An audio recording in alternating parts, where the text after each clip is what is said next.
സക്കരിയ നബി.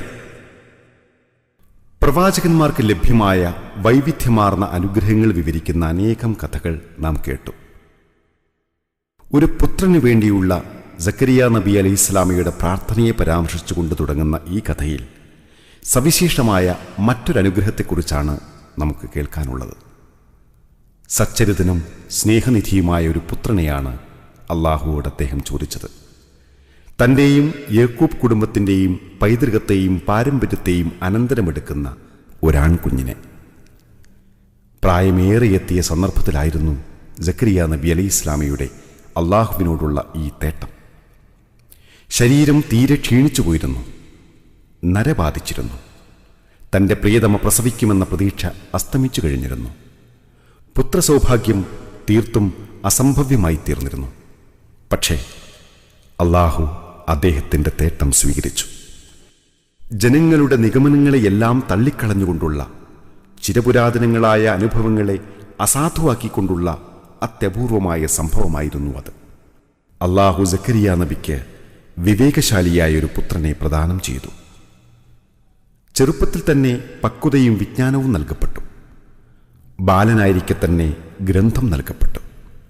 കരുണ, ധർമ്മനിഷ്ഠ, സൂക്ഷ്മത, മാതാപിതാക്കളോടുള്ള സൽപ്പെരുമാറ്റം, ആർദ്രത, വിനയം എന്നീ ഗുണങ്ങളിൽ അദ്ദേഹം മികച്ചു നിന്നു. സക്കരിയ നബി അലൈഹിസ്സലാമയ്ക്ക് അള്ളാഹു മനക്കരുത്തു നൽകി. അള്ളാഹുവിൻ്റെ അപരിമേയമായ കഴിവുകൾ പ്രകടമാക്കിക്കൊണ്ടും അവൻ ആഗ്രഹിക്കുന്നതൊക്കെയും അവന് ചെയ്യാൻ കഴിയുമെന്ന വസ്തുത തെളിയിച്ചുകൊണ്ടുമുള്ള അനേകം ദൃഷ്ടാന്തങ്ങൾ അള്ളാഹു അദ്ദേഹത്തിന് കാണിച്ചു കൊടുത്തു. സൃഷ്ടികർമ്മത്തിലുള്ള ക്രമീകരണവും ക്രമാനുഗതിത്വവും ശരീരാവയവങ്ങളിൽ അവൻ ആഗ്രഹിക്കുന്നവയെ ചലനക്ഷമമാക്കുന്നതും അവൻ ഇച്ഛിക്കുന്നവയെ നിശ്ചലമാക്കുന്നതും അദ്ദേഹത്തിന് അവൻ കാണിച്ചു കൊടുത്തു. ഈ പ്രപഞ്ചം മുഴുക്കയും അള്ളാഹുവിൻ്റെ കരങ്ങളിലാണെന്നും ജീവനില്ലാത്തവയിൽ നിന്ന് ജീവനുള്ളവയെയും ജീവനുള്ളവയിൽ നിന്ന് ജീവനില്ലാത്തവയെയും കൊണ്ടുവരുന്നവനാണ് അള്ളാഹുവെന്നും അവൻ ഇച്ഛിക്കുന്നവർക്ക് കണക്കറ്റ വിഭവങ്ങൾ അവൻ നൽകുമെന്നും അദ്ദേഹത്തിന് ബോധ്യപ്പെട്ടു. ഇമ്രാന്റെ ഭാര്യയുടെ നേർച്ച. ഇമ്രാന്റെ ഭാര്യ അള്ളാഹുവിനെയും അവൻ്റെ മതത്തെയും അളവറ്റു സ്നേഹിച്ച മഹതിയായിരുന്നു. തനിക്കൊരാൺകുഞ്ഞ് പിറക്കുകയാണെങ്കിൽ അള്ളാഹുവിൻ്റെയും അവൻ്റെ മതത്തിൻ്റെയും സേവനത്തിനായി സമർപ്പിക്കുമെന്ന് അവർ നേർച്ച നേർന്നു. സത്യമതത്തിനും ദൈവദാസന്മാർക്കും തൻ്റെ കുഞ്ഞ് പ്രയോജനം ചെയ്യുമാറാകണമെന്നും അവർ അള്ളാഹുവിനോട് പ്രാർത്ഥിച്ചു. ജനങ്ങളെ സത്യസരണിയിലേക്ക് ക്ഷണിക്കുന്നവനും മാർഗദർശികളായ നേതാക്കളിൽ ഒരാളും ആക്കി തീർക്കണമെന്നും അവർ അർത്ഥിച്ചു. നിഷ്കളങ്കയും വിശുദ്ധയുമായ ആ മഹദി ഒന്നാഗ്രഹിച്ചു. അള്ളാഹു ഉദ്ദേശിച്ചതാവട്ടെ മറ്റൊന്നും. ദൈവദാസന്മാർക്ക് കൂടുതൽ അനുഗുണമായതേതെന്ന് നന്നായി അറിയുന്നവൻ അള്ളാഹുവാണ്. ഒരു പെൺകുട്ടിയെയാണ് അവർ പ്രസവിച്ചത്. അവർ ദുഃഖപരവശയായി. അവർ മനോവ്യഥകളിൽ ആണ്ടുപോയി. എന്നാൽ അവർക്ക് പിറന്നത് ഒരു സാധാരണ പെൺകുഞ്ഞല്ലായിരുന്നു. ആരാധനകളിലും അനുഷ്ഠാനങ്ങളിലും മറ്റാരെക്കാളും ജാഗ്രതയും നിഷ്ഠയും പുലർത്തിയ യുവതിയാണവർ. മതപരമായ വിഷയങ്ങളിൽ മറ്റാരെക്കാളും ആർജവവും ആവേശവും പ്രകടിപ്പിക്കുകയും ചെയ്തു. അവർ ഒരു സ്ത്രീയാവണമെന്ന് നിശ്ചയിച്ചവൻ അള്ളാഹുവാണ്. പ്രവാചകത്വം അതിൻ്റെ സവിശേഷ സ്വഭാവം കാരണമായി പുരുഷന്മാർക്ക് മാത്രം അർഹതപ്പെട്ട ഒരു പദവിയാണ്. അവർ ഒരു പ്രവാചകന്റെ മാതാവാകണമെന്നായിരുന്നു ദൈവനിശ്ചയം. ഖുർആന്റെ വിവരണം ശ്രവിക്കുക. ഇമ്രാന്റെ ഭാര്യ പറഞ്ഞ സന്ദർഭം: നാഥ, എൻ്റെ ഉദരത്തിലുള്ള കുഞ്ഞിനെ നിനക്കായി ഒഴിഞ്ഞുവെക്കാൻ ഞാൻ നേർന്നിരിക്കുന്നു. നീ എന്നിൽ നിന്ന് അത് സ്വീകരിക്കണമേ.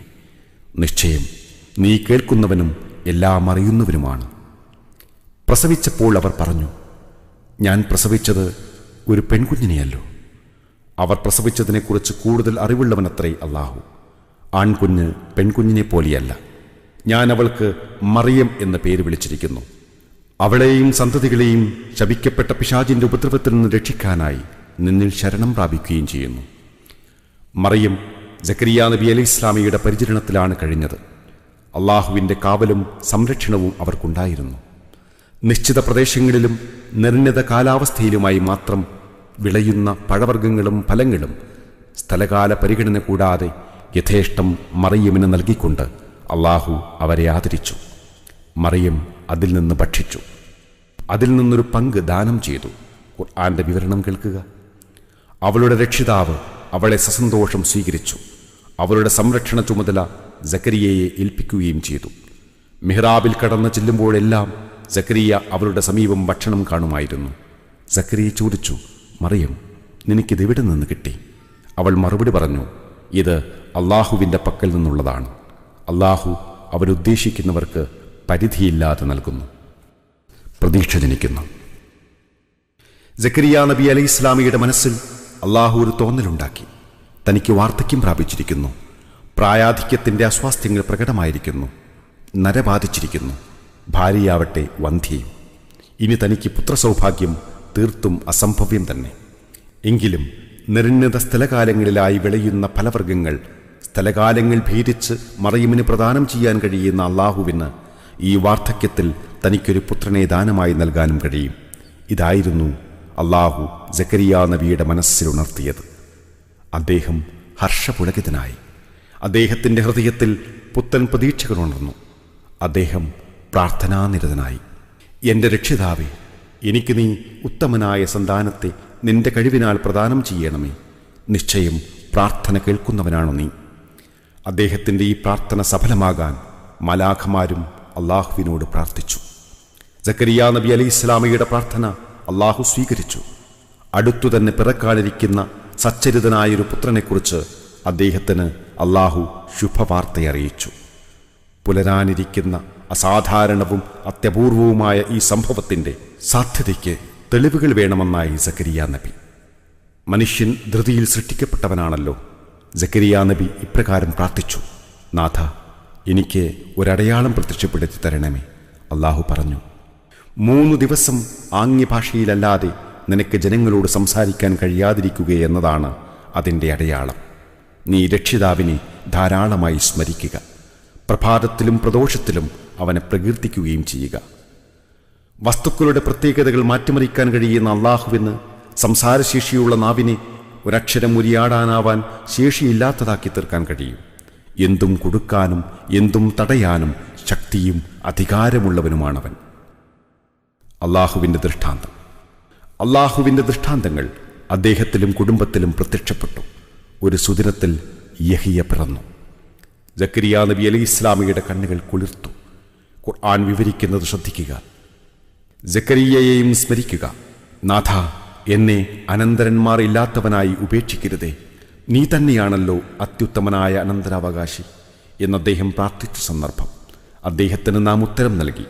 അദ്ദേഹത്തിന് യഹിയയെ നൽകുകയും ചെയ്തു. അദ്ദേഹത്തിൻ്റെ ഭാര്യയെ ഗർഭധാരണത്തിന് യോഗ്യയാക്കുകയും ചെയ്തു. ഉത്തമമായ കാര്യങ്ങൾക്ക് ധൃതി കൂട്ടുന്നവരായിരുന്നു അവർ. പ്രത്യാശയോടും ഭയത്തോടും കൂടി നമ്മോട് പ്രാർത്ഥിക്കുന്നവരും നമ്മോട് വിനയം കാണിക്കുന്നവരുമായിരുന്നു അവർ. യഹിയ തൻ്റെ മാതാപിതാക്കൾക്ക് കൺകുളിർമ ചൊരിഞ്ഞു.